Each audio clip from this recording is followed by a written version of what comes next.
You ever walk into a family party and feel it in your stomach before anyone even speaks? That was me, standing in my grandma's living room, holding a gift bag with a corny best grandma ever card, and watching smiles that didn't match people's eyes. I didn't know it yet, but before the candles got blown out, I'd find paperwork that wasn't meant for me. One signature and my grandma's life could get handed over like a set of keys. At grandma's birthday, I uncovered an underhanded plan and what I did next. Work's been eating me alive, so when my mom texted Grandma's 78th big party, don't be late, I showed up early on purpose. Because Grandma June is the glue, not cute old lady glue, the kind that keeps a whole complicated family from falling apart. When I pulled up, the driveway was packed. Cousin Devin's beat-up truck, Aunt Carla's shiny SUV, and Uncle Rick's Tesla because of course. And just so you're not lost, Carla's my mom's older sister, mean as a hornet, Rick's her husband, Devin's their kid, and everyone's favorite excuse.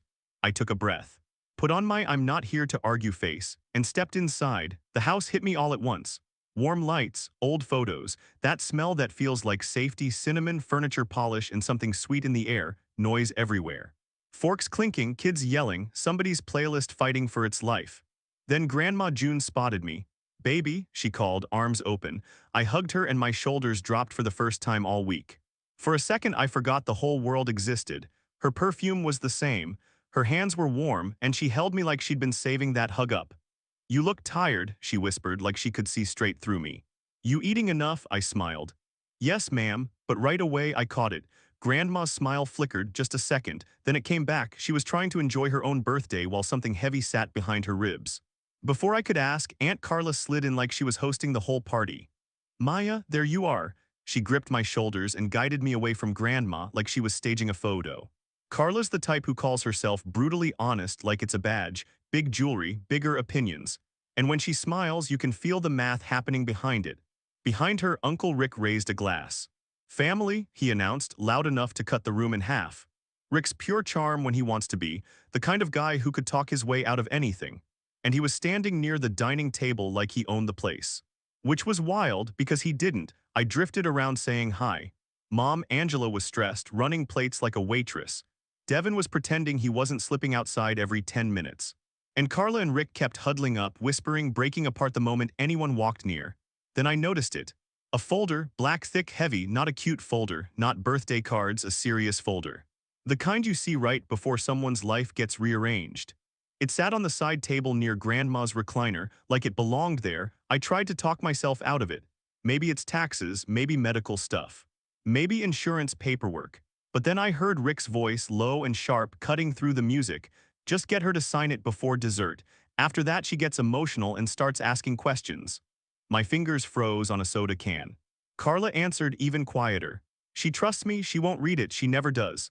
My stomach turned. I looked over at Grandma. She was smiling at my niece, listening to a story like it mattered. She looked peaceful in that moment, soft.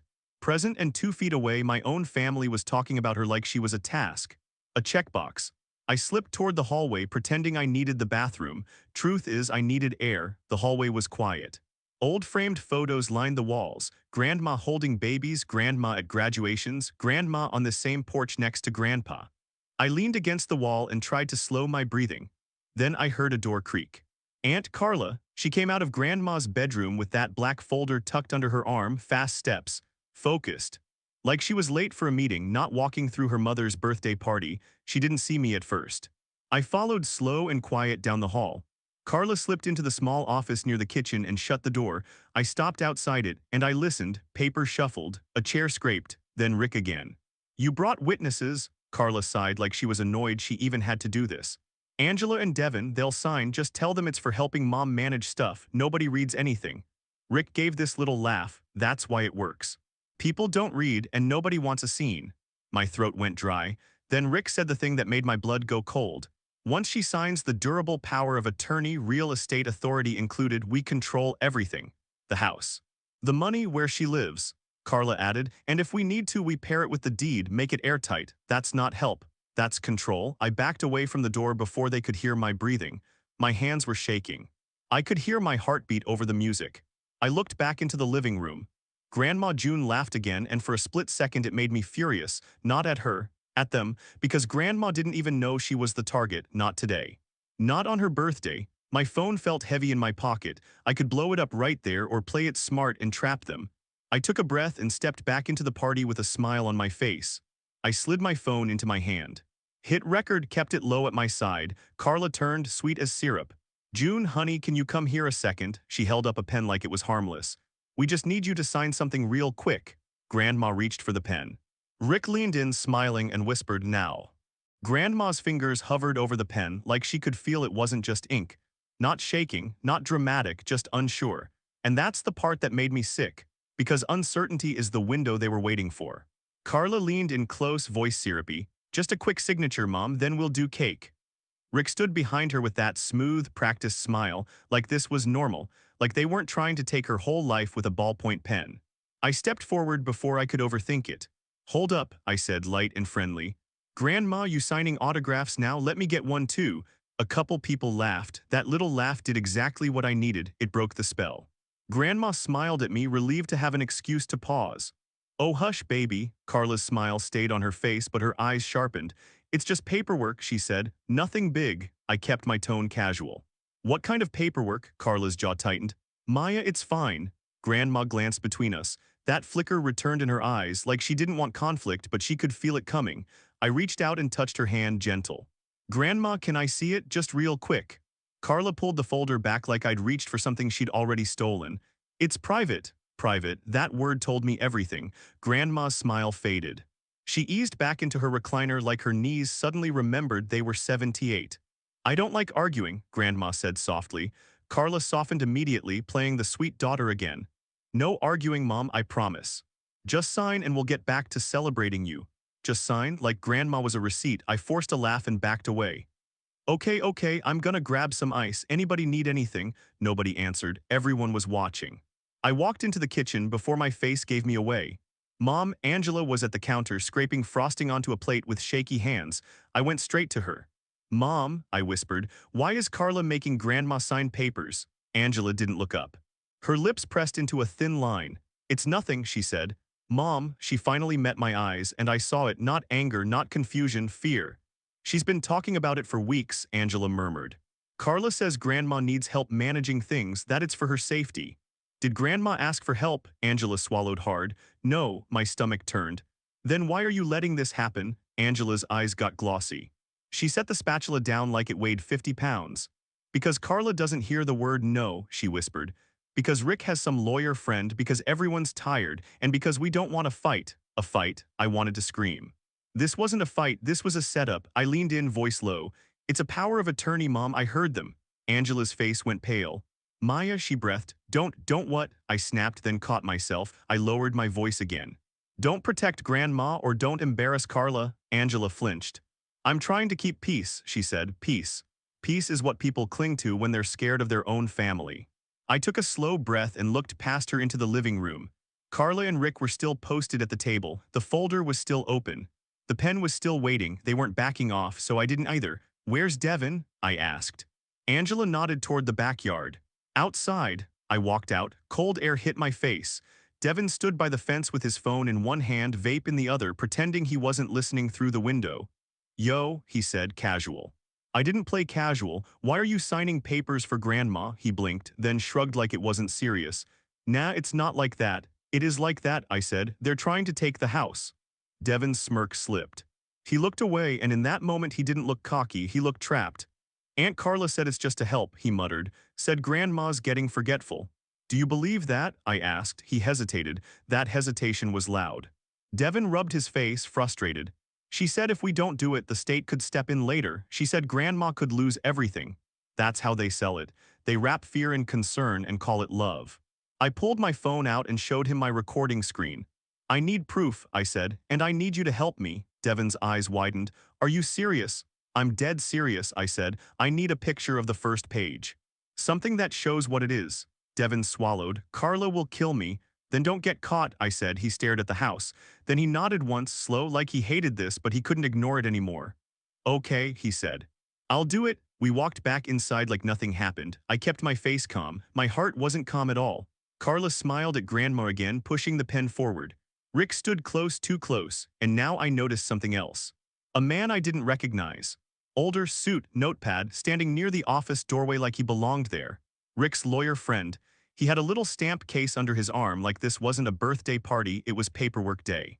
He glanced at me and he smiled small and sharp like he already decided I was a problem. Devin drifted toward the table like he was grabbing a drink. He moved behind the folder. I watched his hands, one quick motion. Phone angled down, a silent click, got it, then Carla's head snapped toward him. "What are you doing?" she asked. Devin froze. The music was still playing, somebody laughed in the other room, but the air right here turned heavy. Rick's voice dropped, warning, "Devin." Carla stepped closer, eyes locked on his phone. Her hand came out, palm up. "Give me that." Devin pulled it back on instinct, not even trying to be brave, just trying to keep what was his. Carla's smile disappeared. Grandma blinked, confused, hurt. "Maya," Grandma said softly, "what's going on?" I opened my mouth, and that's when the lawyer guy quietly shut the office door behind him. Click, a small sound like a lock. Rick leaned in close, too close, and said under his breath, "Hand it over or we do this the hard way." Then Grandma stood up behind them, and in the sweetest voice I've ever heard her use, she said, "Carla, baby, take your hands off my grandson." Carla turned around smiling like she'd been waiting for Grandma to stand. Carla turned around smiling like she'd been waiting for Grandma to stand. For half a second she played sweet. "Mom," she said gently, hands up like she was calming a toddler, "nobody's doing anything to Devin." But Grandma didn't sit back down. She didn't soften, she didn't flinch, her voice stayed steady. "Carla," Grandma said, "take your hands off him." Carla's smile twitched. That's the thing about control freaks. They can fake kindness until someone tells them no. Rick moved one step closer, casual on the outside, tense on the inside, and Rick's friend, suit, stamp case stood near the office doorway like he was here to notarize something. Carla finally pulled her hand back from Devin's phone. Slow. Like she was doing Grandma a favor. "Okay," Carla said, voice tight. "Fine, nobody's touching anybody." Then she tilted her head just enough to look at me. "And since Maya wants to run the show," she added, "maybe Maya can explain why she's stirring up drama at her grandmother's birthday." There it was. The flip make me the problem, not the paperwork. I kept my face calm, but my chest was on fire. "Grandma," I said, "nobody's trying to ruin anything. I just want you to read what they're asking you to sign." Carla scoffed. "It's boring." Grandma's eyes cut to her. "I've been bored before," Grandma said. "I survived." A couple people in the room chuckled, nervous little laughs, because now they were paying attention, and then I saw it. Two people had their phones half raised, not texting. Recording. Carla saw it too, I could tell she saw it. Her energy shifted again, now she wanted this finished fast. "Mom," Carla said, stepping closer, "we can talk about this tomorrow." "Let's not do this in front of everybody." Grandma didn't blink. "You brought it out in front of everybody," Grandma said, "not me." Rick tried to slide in smooth like always. "June," he said, calm and reasonable, "this is just for protection. Maya's upset because she doesn't understand adult stuff. She's got a big heart." That big heart line made my stomach twist. It was the kind of compliment people use right before they call you stupid. I stepped closer to Grandma's chair, staying near her shoulder. "Grandma," I said softly, "don't sign a single thing you haven't read. Not today." "Not ever," Grandma nodded once, then she looked straight at Carla. "Bring me the folder," she said. Carla's jaw tightened.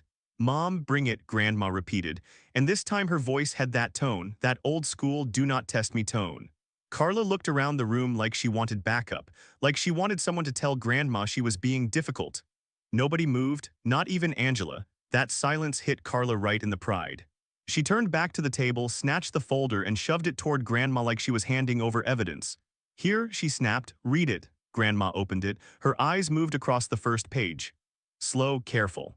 The room got quiet in that way where you can hear the air conditioner kick on. Grandma's finger traced a line on the paper. Then she frowned. Rick watched her face like a gambler watching the dealer. Carla rocked slightly on her heels, impatient. Grandma turned the page. Her hands started to tremble, not because she was weak, because she was realizing what her own daughter was willing to do. Grandma looked up, eyes sharp. "This says durable power of attorney," she read out loud. Carla waved her hand. "Standard," Grandma kept reading. "Real estate authority," Grandma said slower now. Rick's smile tightened, Carla's eyes darted. Grandma flipped another page and her voice dropped. "This says you can decide where I live." Carla forced a laugh. "Mom, it's just in case you ever need help." Grandma's gaze snapped to her. "Help," Grandma repeated like the word tasted bad. Then Grandma's eyes landed on another line, her face changed. "This says you can sell my house." That sentence didn't just land, it hit. Angela made a small sound in the kitchen like a sob she tried to swallow. One of the phones lowered for a second, shocked. Rick leaned forward fast. June, you're misreading it, he said. Grandma didn't even look at him. Am I? She asked calmly. Carla's voice sharpened. Mom, it's legal language. It doesn't mean we're actually going to. Grandma closed the folder, not gently, closed it like a judge. Then she set it on the table and stared at Carla. You brought papers to take my house, Grandma said. On my birthday. Carla's face flushed. You're being dramatic, she snapped. Grandma flinched, just a little, like that word hurt more than the betrayal. Don't call me dramatic, Grandma said. I know what words mean. Rick stepped in again, trying to manage the room. Everybody relax, he said, palms out. This is family. We're just trying to keep June safe. I couldn't hold it anymore. No, I said clear and loud, you're trying to control her. Rick's eyes flashed. Carla pointed at me. See, this is what she does. She shows up and causes chaos. I kept my voice even. I showed up and listened, I said. That's the difference. Devin stood close to Grandma now, still clutching his phone. Carla's eyes cut to it again. Give me that phone, Carla said low. Right now, Devin swallowed. I didn't do anything, he lied, and it was the worst lie ever. Carla took one step toward him. Rick took one step toward me, and suddenly the room felt smaller. Like the walls had leaned in. They weren't scared of a scene. They were counting on everyone else being too scared to stop them. I slid my hand into my pocket and tapped my phone screen, still recording. Then I raised my eyes to Carla. You want his phone? I asked calmly. Say why out loud. Carla froze for half a beat. Rick's voice dropped into something darker. Don't do that, he warned. I didn't move. What? I asked. You don't like witnesses? One of the relatives lifted their phone higher. Now it wasn't subtle. Carla snapped. Everybody put your phones away, she barked. Nobody listened. Grandma's voice cut through the mess like a bell. I'm done, Grandma said. Carla spun back to her. Oh, you're done? Carla laughed harsh. You don't get to be done when you've been lying to us for years. Grandma went still. The room went still with her. Angela's head jerked up. Devin's eyes widened. Even Rick paused. Grandma spoke slowly. Carla, she said, warning in her tone. Don't. Carla's eyes glittered with something ugly. Oh, I'm gonna, she said. Since we're all doing truth today, I felt my skin prickle. What is she talking about? I asked, looking at Grandma. Carla leaned forward, voice loud enough for everyone. Tell her, Carla said. Tell Maya why you're so protective of this house. Tell her what you did when her father disappeared. My father, my mouth went dry. I felt 9 years old again. Angela whispered, Carla, stop. Carla ignored her. Rick didn't stop Carla either. He just watched, interested, like this was the part he'd been waiting for. Grandma's eyes filled fast, but she didn't cry, not yet. She looked at me, and that look alone told me the truth was heavy. Maya, Grandma said softly, baby, I tried to protect you. If you've ever had family try to bully an older relative, hit like, seriously, because part 4 is where you find out why they really want that house. And if you're still here, subscribe. What happens next changes everything. Carla leaned in, eyes burning. Tell her the rest, June. Tell her why he never came back. Rick's smile returned, slow and dangerous. Grandma looked at me, shaking. He didn't leave you, Maya, she swallowed. He was taken. He was taken. Those 3 words didn't sound real in my head. They sounded like something from a movie, something you say when you want to scare somebody. But Grandma June didn't say it to scare me. She said it like she'd been carrying it for so long her body learned the weight. I stared at her. The room blurred around the edges. Carla looked pleased with herself, like she'd finally pulled the pin on a grenade.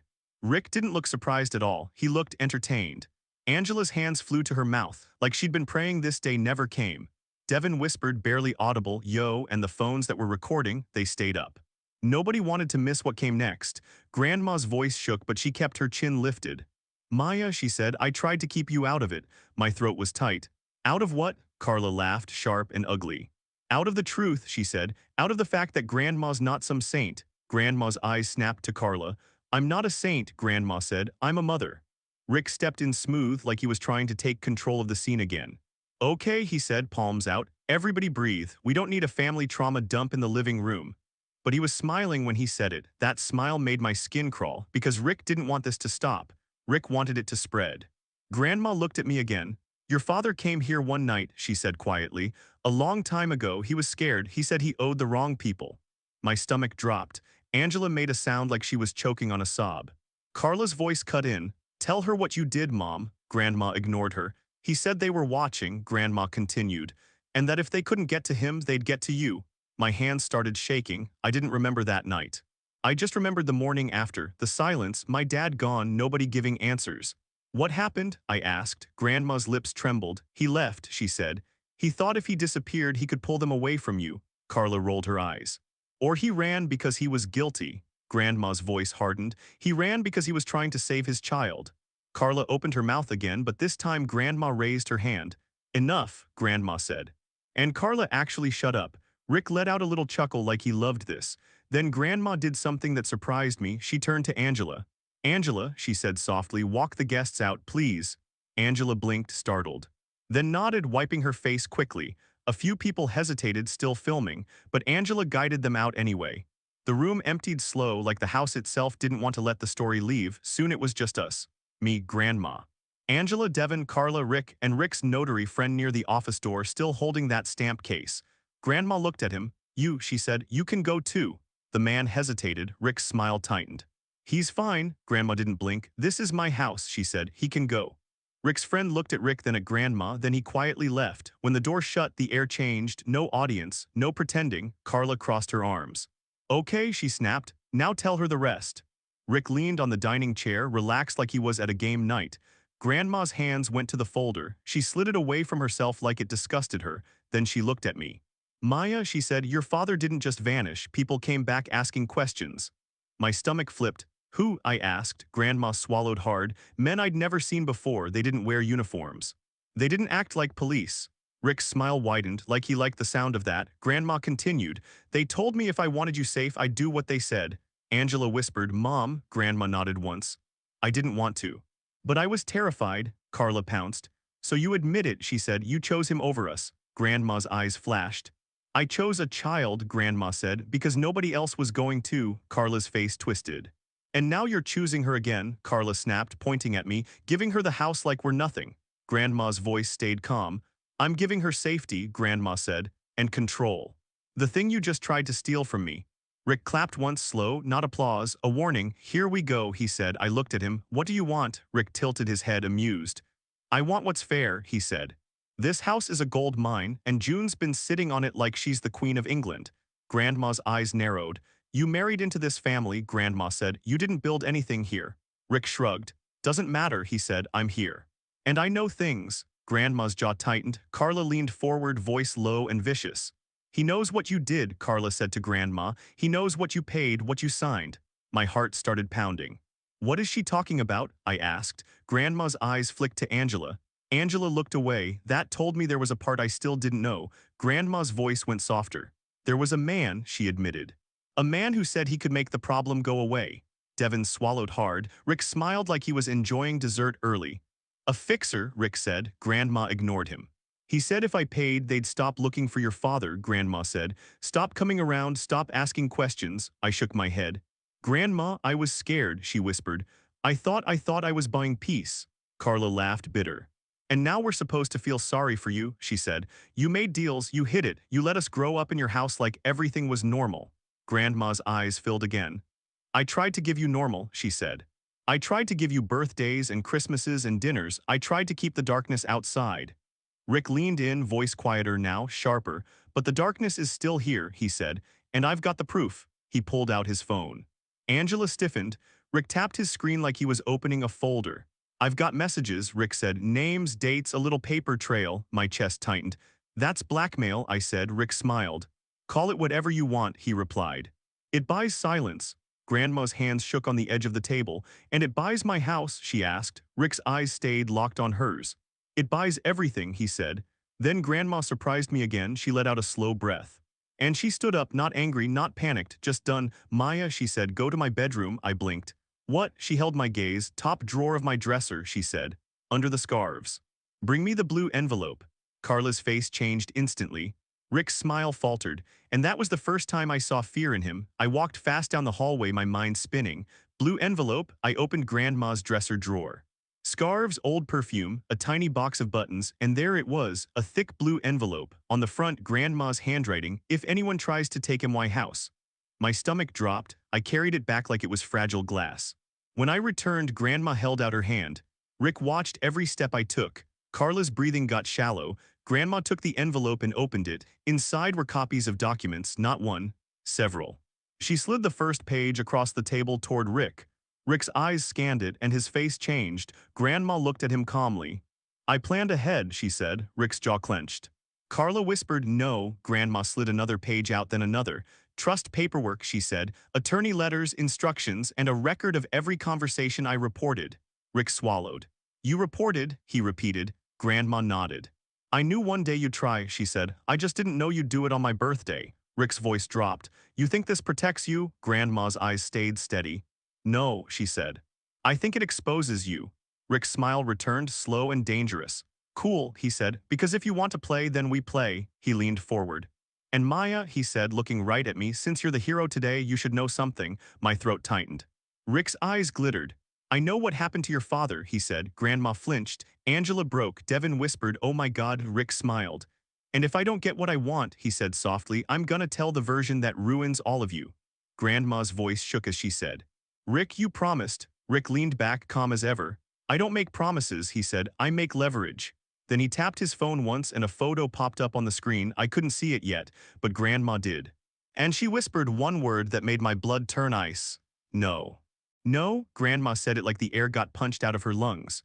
Rick held his phone angled toward her, not even trying to hide the smugness. Whatever was on that screen, it wasn't just a photo. It was a leash. Angela stumbled back into the counter like her legs forgot how to work. Devin's eyes darted between Rick and Grandma like he was deciding whether to run or fight. Carla's mouth curled, satisfied. And me? I couldn't see the photo. Not yet, but I could see Grandma's face. Her hands were shaking now, not from age, from fear. Show me, I said, voice low. Rick didn't even look at me. He kept his eyes on Grandma like she was the only person in the room worth breaking. Oh, you wanna see? He said. You sure? Carla chimed in, sweet as poison. Maya, don't, you'll just make it worse.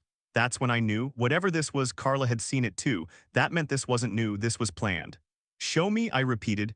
Rick smiled wider and turned the phone. The photo hit my brain like a brick. It was my father, older than the last picture I remembered, face bruised, eyes half open, a hospital band on his wrist. And behind him, a hospital sign in the background cropped off like someone tried hard not to show where. My mouth went dry. That's, I started. Rick cut me off. That's your dad, he said, casual. Or what's left of him. Angela made a sound like she was going to throw up. Grandma reached for the phone with trembling fingers. Rick pulled it back just out of reach. He said, careful. That costs extra. I felt something cold settle in my chest. You've had this, I whispered. You've had proof, Rick shrugged. I have a lot of things. Grandma's voice cracked. Where is he? Rick leaned back in the chair like he was getting comfortable.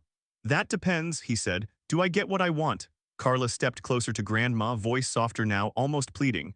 Mom, just sign. We can't fight this. Grandma's eyes snapped to her. You saw that, Grandma said, and you still tried to take my house. Carla's face hardened. I'm trying to protect this family, she hissed. Because you didn't. Grandma swallowed hard. I protected my granddaughter, she said, and I'd do it again. Rick laughed under his breath. Sweet, he said. Love the speeches, now let's talk business. He tapped the folder on the table. Sign the POA, Rick said. And we'll keep this nice, quiet, no police, no news, no messy questions about where your son's been. Angela burst into tears. Rick, please, she begged. Please don't. Rick held up a hand. Not you. Then he looked at me. Maya, he said, you're smart, you know how this works. One signature and everyone goes home. My hands curled into fists. He was right about one thing, I did know how this worked. People like Rick don't threaten unless they feel safe. So I asked myself one question, what would make him feel unsafe? And that's when I remembered something from part 1. My phone, still in my pocket, still recording, not just video, audio too. I didn't pull it out, I didn't wave it. I just let it keep breathing, then I looked at Grandma, really looked at her. This woman raised kids, buried her husband, held this family together with nothing but grit and love. And now she was being cornered in her own dining room. On her birthday, I stepped closer to the table and kept my voice calm. Rick, I said, say it again. He narrowed his eyes. Say what again? What you want, I said. Out loud, clear. Carla's head snapped toward me. Maya, stop. Rick stared at me a beat too long, then he smiled like he thought I was bluffing. I want the house, he said. I want control because June can't be trusted with her own decisions. Grandma flinched. And if she doesn't sign, I said, what happens? Rick's smile sharpened. Then I tell the truth, he said, or at least my version of it. I nodded slowly. Okay, I said. And where did you get that photo? Angela whispered. Maya, Rick shrugged. Connections, he said. People owe favors. I tilted my head. So you're saying you have access to my father? Rick's eyes flashed just for a second. Careful, he warned, that flash, that was the crack in the armor because it wasn't just leverage anymore, it was a confession. I turned to Devin. Devin, I said softly, you still got that picture you took? Devin hesitated, then nodded. Yeah, he said. Why, send it to me, I said. Carla lunged a step. No, Grandma's voice snapped through the room. Carla, Grandma said, deadly calm, sit down. Carla froze. Devin sent it, my phone buzzed. Now I had two things. Proof of the paperwork and Rick on audio tying himself to my father. I took a breath and made a decision, not later, not tomorrow, right now. I pulled my phone out finally and tapped the screen. Angela's eyes widened. Carla's face drained. Maya, don't you dare. Rick's smile faltered. Who are you calling? I looked him dead in the eyes. Not you, I said. Then I hit the call button. It rang once, twice, and a sharp voice picked up. 911, what's your emergency? Rick sat up straighter. Carla whispered, oh my God, I didn't take my eyes off Rick. My name is Maya, I said. I'm at my grandmother's house. My aunt and her husband are trying to force her to sign a durable power of attorney, and they brought deed paperwork tied to her house. I have a recording. The dispatcher said, is anyone in immediate danger? Rick leaned forward, low and furious. Hang up, he hissed. I didn't flinch. I feel threatened, I said into the phone, and my grandmother is being coerced. Carla's voice broke. Mom, tell her to stop, she pleaded. Grandma didn't look at Carla. Grandma looked at me. And she nodded, like she was giving me permission to do what she couldn't. The dispatcher said, officers are on the way, stay on the line. Rick stood up so fast the chair scraped the floor. You stupid, he started. Devin stepped in front of him. Back up, Devin said, voice shaking but his feet planted. Rick stared at him disgusted. You picking them? Rick snapped. Devin swallowed hard. I'm picking Grandma, he said. For once, Rick's eyes darted to the hallway, then the back door. He wasn't thinking about winning anymore, he was thinking about escaping. Angela cried, Rick, don't. Rick shoved past Devin. Devin slammed into the wall with a grunt. Devin, Grandma screamed, and Rick bolted. He hit the back door, yanked it open, red and blue lights flashed across the kitchen window like a warning from God. Two officers stepped onto the porch. Rick froze. Like his body remembered consequences. One officer called out, sir, step outside. Rick's shoulders sagged. Carla started sobbing, talking fast. This is a misunderstanding. My mom's confused, she's not well. Grandma stood up straighter than I'd seen her all night. I'm not confused, she said. I'm betrayed. The officers walked Rick out. The house went quiet in that heavy, after-the-storm way. Angela sank into a chair, shaking like she'd been holding her breath for years. Devin slid down the wall, rubbing his shoulder. Carla just stood there empty. Grandma sat back in her recliner like her body finally let go. I knelt beside her. I'm sorry, I whispered.